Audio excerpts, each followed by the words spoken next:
अल्लाह के नबी के एक सहाबी थे, उनका नाम था जुलैबीब रजी अल्लाह ताला अन्हु। जुलैबीब बड़े हंसी मजाक करने वाले सहाबी थे।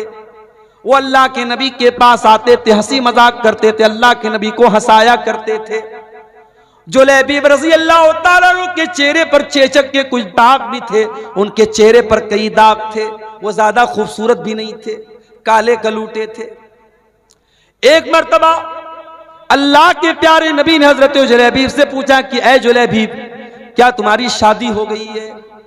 जुलैबीब ने कहा नहीं है अल्लाह के नबी, मेरी शादी तो नहीं हुई है। आपने कहा क्यों शादी क्यों नहीं कर रहे हो? कहा है अल्लाह के नबी, मैं गरीब आदमी हूं, मेरे चेहरे पर चेचक के दाग भी निकले हुए हैं, मैं काला कलूटा भी हूं, मुझे अच्छा रिश्ता नहीं मिलेगा, इसलिए मैं शादी नहीं कर पा रहा हूं। आपने कहा कोई बात नहीं, हम तुम्हें एक अच्छा रिश्ता दिलाएंगे, हम तुम्हारी शादी करेंगे। कुछ दिनों के बाद अल्लाह के नबी के पास एक अंसारी साहबी आते हैं। अय अल्लाह के नबी, मेरी बहुत खूबसूरत एक बेटी है, मैं अपनी बेटी के लिए एक अच्छा रिश्ता तलाश कर रहा हूं। मेरी बेटी बहुत नेक है, दीनदार है, 5 टाइम की नमाजी है, मुत्तकी और परहेजगार है मेरी बेटी। अय अल्लाह के नबी, मैं अपनी बेटी का निकाह करना चाहता हूं, अगर कोई अच्छा रिश्ता हो तो बता दे। आपने कहा कि आपकी बेटी के लिए एक रिश्ता मेरे पास है। सहाबी बहुत खुश हो गए, कहा अल्लाह के नबी जल्दी बताइए किसका रिश्ता है? आपने कहा हम तुम्हारी बेटी की शादी जुलैबीब से करना चाहते हैं। सहाबी जानते थे जुलैबीब को, सहाबी के माथे पर बल पड़ गया, लेकिन चूंकि अल्लाह के नबी की बात थी इसलिए कुछ कह भी नहीं सकते थे। कहा अल्लाह के नबी, मैं एक मर्तबा अपने घर में मशवरा कर लेता हूं, उसके बाद आपको कोई जवाब देता हूं। अंसारी साहबी अपने घर आए, बड़े गौर से सुनना मेरे प्यारे साथियों, नबी के दौर में, सहाबा के दौर में शादियां कैसे होती थी और रिश्ते कैसे होते थे, जरा गौर करना।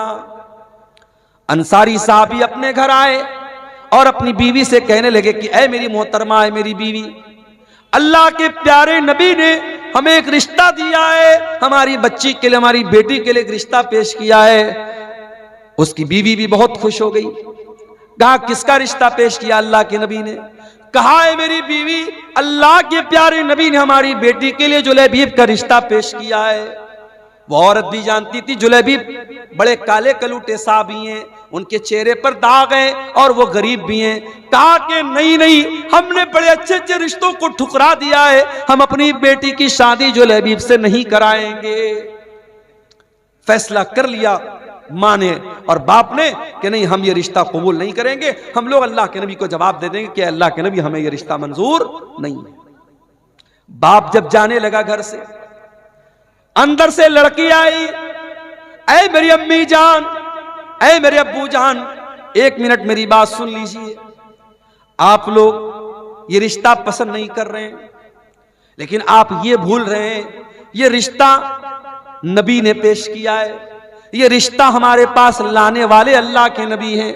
हो सकता है ये नबी का रिश्ता है, नबी ने पेश किया है, हो सकता है कि इसी रिश्ते में अल्लाह ताला ने मेरे लिए बरकत रखी हो। ऐ मेरे अब्बू जान, आप मेरी शादी उसी से करा दीजिए जिसके साथ अल्लाह के नबी ने रिश्ता पेश किया है, मैं तैयार हूं। अल्लाहु अकबर। उस दौर की औरतें भी कैसी होती थी। आज तो कितने नौजवानों का रिश्ता जब फोटो जाता है लड़की के पास और लड़की देखती है दाढ़ी वाला है, नहीं नहीं ये नहीं चलेगा, मैं इस मुल्ला से शादी नहीं करूंगी, मैं इस दाढ़ी बाबा से शादी नहीं करूंगी। कितनी लड़कियां हैं जो जिद करके अपने शौहर की दाढ़ी को छोटा करवा देती, कितनी औरतें हैं जिनके नखरों की वजह से शौहर हराम काम कर लेता है। मेरे प्यारी माँ और बहनों, नबी के दौर की औरतें कैसी थीं। सहाबी की बेटी कह रही है कि अय अब्बा जान, अगर नबी ने यह रिश्ता पेश किया है, मैं शादी करने को तैयार हूं। सहाबी अल्लाह के नबी के पास आते हैं और पूरी बात बता देते हैं, अय अल्लाह के नबी, मुझे और मेरी बीवी को तो ये रिश्ता पसंद नहीं आया था और हम तो ना करने वाले थे, मगर मेरी बेटी ने कहा कि अगर ये रिश्ता अल्लाह के नबी ने पेश किया है तो मुझे ये रिश्ता मंजूर है और मेरी बेटी शादी करने को तैयार है। अय अल्लाह के नबी, मैं तैयार हूं आप शादी के लिए, आप शादी की तैयारी कीजिए। जब नबी ने सुना कि लड़की इतनी दीनदार है और इतनी अल्लाह और उसके रसूल की बात मानने वाली है, आपने दुआ की, अल्लाहुम्मा बारिक लहा फी ऐशिहा वला तजअल ऐशहा कद्दन कद्दा। ऐ अल्लाह, इस लड़की की जिंदगी में तू बरकतें अता फरमा दे, इस लड़की की जिंदगी में कभी परेशानी ना आए। कुछ दिनों के बाद शादी हुई और वो लड़की अपने शौहर के साथ, हजरत जुलैबीब के साथ हंसी खुशी जिंदगी गुजार रही। कुछ दिनों के बाद अल्लाह के नबी सहाबा के साथ एक जंग में जाते हैं। उस जंग में जुलैबीब भी जाते हैं और जंग के बाद जब शहीदों की लाशों को रखा जाता है, हजरत जुलैबीब रज़ी अल्लाह तआला अन्हु मैदान जंग में उनकी लाश नहीं मिलती है।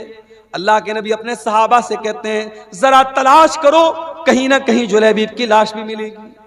जुलैबीब की जब लाश मिलती है मेरे प्यारे साथियों, तीरों और तलवारों के जख्म से भरी हुई लाश, 7-8 दुश्मनों के बीच में अकेली लाश, जो ये बता रही थी कि जुलैबीब दुश्मनों के नरगे में थे, दुश्मनों के घेरे में थे और कई लोगों से लड़ते हुए वो अल्लाह को प्यारे हुए थे।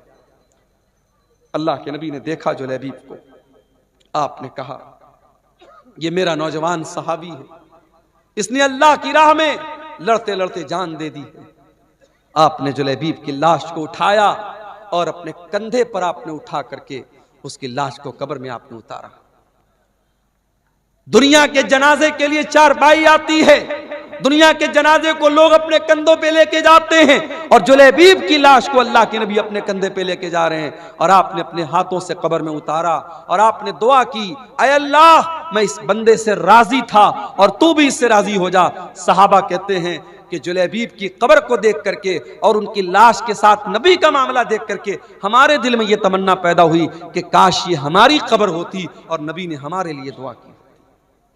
और उसके बाद जब जुलैबीब का इंतकाल हो गया तो हमें तारीख और सीरत की किताबें ये बताती हैं कि जुलैबीब की वो जो बेवा औरत थी, जो उनकी बेवा खातून थी, वो अल्लाह की राह में सदका और खैरात बहुत ज्यादा करती थी, जबकि आम तौर से बेवा औरतों के पास माल की किल्लत होती है, माल की कमी होती है, मगर अल्लाह ताला गैब से रोजी देता था उस औरत को। इस औरत ने अपने शौक और अरमान को कुर्बान किया था नबी की और अल्लाह की इताअत करते हुए, जिसने कहा था कि मैं जुलैबीब के साथ निकाह करने को तैयार हूं और जिसके लिए नबी ने दुआ की थी कि अल्लाह तो इसकी जिंदगी में बरकत अता फरमाना। उस औरत की जिंदगी में वाकई बरकत पैदा हुई और मदीना में अगर कोई बेवा औरत सबसे ज्यादा अल्लाह की राह में सदका और खैरात करती थी तो सहाबा कहते हैं जुलैबीब की बेवा औरत थी।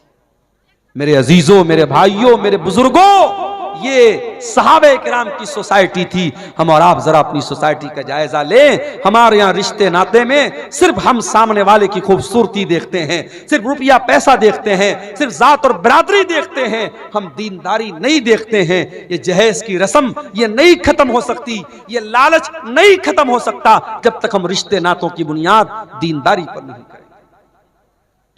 इसीलिए अल्लाह के नबी फरमाते हैं, तुन कहुल मरा तुल अरबईन, जब औरत का निकाह होता है 4 चीजें औरत के अंदर देखी जाती हैं, ले मालिहा वले हसबिहा वले जमालिहा वले दीनिहा। कुछ लोग औरत का माल देखते हैं, कुछ लोग औरत का खानदान देखते हैं, कुछ लोग औरत की खूबसूरती देखते हैं और कुछ लोग औरत की दीनदारी देखते हैं। फजफर बिज़ातिद्दीन, अल्लाह के प्यारे नबी फरमाते हैं कि ओ लोगों, तुम दीनदार औरत को अपने घर में लेकर के आ जाओ, कामयाब हो जाओगे। दीनदार औरत को अपने घर में लेके आओ, कामयाब हो जाओगे। मेरे प्यारे साथियों, आज घरों में सास और बहू के झगड़े हैं, देवरानी जेठानी के झगड़े हैं, ननद और भाभी के झगड़े हैं, हर घर में फसाद है, हर घर में बिगाड़ है। क्यों? क्योंकि हमने खूबसूरती तो देखी है, हमने लंबा चौड़ा जहेज तो हमने देख करके शादी कर ली, हमने दीनदारी नहीं देखी है। दीनदारी को तरजीह दीजिए, दीनदार बाप की दीनदार बेटी को अपने घर में लाइए, इंशाअल्लाह बरकत होगी। मेरे अजीजों, आज समाज की इस्लाह की अगर आप बात करें, शादी ब्याह में आज हमारे यहाँ बहुत सारे मामला गड़बड़ चल रहे हैं। इसी सीमांचल के इलाके में मुझे लोगों ने बताया, बाकायदा आज भी कुछ गांव ऐसे हैं जहां शादियों में डीजे तक बजता है, गाना तक बजता है। और इसी हिंदुस्तान की सरजमीन पर मुख्तलिफ इलाकों का दौरा करते हुए मैंने महसूस किया है कि हम मुसलमानों में शादी ब्याह को लेकर के बहुत बुरी बुरी रस्में। अभी मुंबई में परसों में गया था, जहां उलमा को ठहरने का इंतजाम किया गया था। एक मैरिज हॉल था, एक शादी हॉल था, ऊपर उलमा का के रहने का इंतजाम किया गया था, नीचे कोई शादी हुई थी, मुसलमान की शादी थी, और सामने जो मंडप लगा हुआ था, मंडप में दुल्हन जो है सज करके संवर करके और लहंगा वगैरह पहन करके और मेकअप वगैरह करके बैठी हुई थी, और रिश्तेदार सब आ रहे हैं, मर्द भी आ रहे हैं, औरतें भी आ रही हैं, और सब उसको देख रहे हैं। ये बहुत सारे इलाकों में ये चलता है कि दुल्हन को बाकायदा मर्द हजरात भी आकर के देखते हैं और मुंह दिखाई तक देते हैं। मेरे प्यारे साथियों, ये रस्में इस्लाम के अंदर नहीं है। इस्लाम बड़ा पाकीज़ा मजहब है, इस्लाम बड़ा साफ सुथरा मजहब है। हमने रस्म और रिवाज के जरिए शादी ब्याह के इस बंधन को बहुत ही नापाक बना डाला है मेरे साथियों। और फजूल खर्ची अल्लाह की पनाह है। फजूल खर्ची तो इस कदर हो रही है शादी के मौके पर जिसकी कोई हद नहीं है। कोई बारात पर पैसे लुटा रहा है, कोई अपनी बेटी को सोने से तौल रहा है, कोई बारातियों पर नोटों की गड्डियां बरसा रहा है, कोई आतिशबाजी पर पानी की तरह पैसे खर्च कर रहा है। वो उम्मत जिसके बच्चे आज भूखे प्यासे तड़प रहे हैं, जिसके गरीब बच्चे आज पैसे की कमी की वजह से अपनी पढ़ाई पूरी नहीं कर पा रहे हैं, जिस उम्मत की कितनी गरीब लड़कियां शादी का इंतजाम न होने की वजह से शादी नहीं कर पा रही हैं, उस उम्मत में पैसे वाले लोग अपनी लड़के और लड़कियों की शादी पर बेतहाशा पैसे खर्च करते हैं। मेरे प्यारे साथियों, ये माल अल्लाह की अमानत है। अल्लाह पूछेगा, ये माल हमने तुमको दिया था, मैंने तुमको इसलिए दिया था ताकि तुम सही रास्ते पर खर्च करो, तुमने माल को फजूल खर्ची में और नाजायज जगहों पर क्यों खर्च किया? मेरे प्यारे साथियों, हमें इसका जवाब देना पड़ेगा। और आगे बढ़िए, समाज की अगर इस्लाह करना है, समाज को अगर सुधारना है, अपने अकीदे की इस्लाह करना भी बहुत जरूरी है। मेरे प्यारे साथियों, जिस समाज के अंदर अकीदा दुरुस्त नहीं होगा, तौहीद दुरुस्त नहीं होगी, जिस समाज के अंदर कब्रों पर सजदा किया जाएगा, जिस समाज में तावीज और गंडा पहना जाएगा, जिस समाज में बिल्ली के आगे से गुजरने पर बाइक को और गाड़ी को ब्रेक लगा दिया जाएगा, जिस समाज में तौहीद का कोई नामो निशान न होगा, मेरे प्यारे साथियों, वो समाज कभी नहीं सुधर सकता है। हम और आप मुसलमान हैं, और मुसलमान का मतलब ये होता है वो ला इलाहा इल्लल्लाह और मुहम्मद रसूलुल्लाह का कलमा पढ़ने वाला होता है। हमारे दीन की बुनियाद तौहीद पर है। जब तक हमारी तौहीद सही नहीं होगी, हमारा कोई भी अमल अल्लाह ताला क्या कबूल नहीं होगा। तौहीद जब तक दुरुस्त नहीं है, अल्लाह क्या कोई नेकी हमारी कबूल नहीं होगी। अल्लाह के नबी के आने के पहले मक्का में एक आदमी रहता था जिसका नाम अब्दुल्ला बिन जुदान था। बहुत नेक इंसान था, गरीबों को खाना खिलाया करता था, हाजियों की खिदमत किया करता था, हाजियों को पानी पिलाया करता था। अब्दुल्ला बिन जुदान मर गया।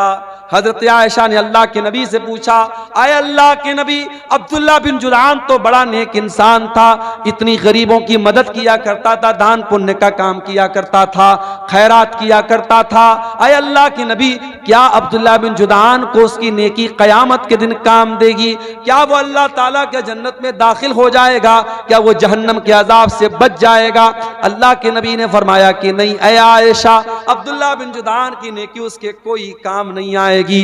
आए आयशा, अब्दुल्ला बिन जुदान ने कभी ये नहीं कहा था रब्बिग़फिरली खतीअती यौमद्दीन, ऐ मेरे परवरदिगार तू मुझे कयामत के दिन अपने अजाब से बचा लेना। न वो कयामत के दिन को मानता था, न अल्लाह ताला की तौहीद को मानता था। मेरे प्यारे साथियों, जब तक तौहीद हमारे अंदर नहीं होगी, जब तक ईमान हमारा ठीक नहीं होगा, तब तक अल्लाह ताला की हमारी कोई भी नेकी कबूल नहीं होगी।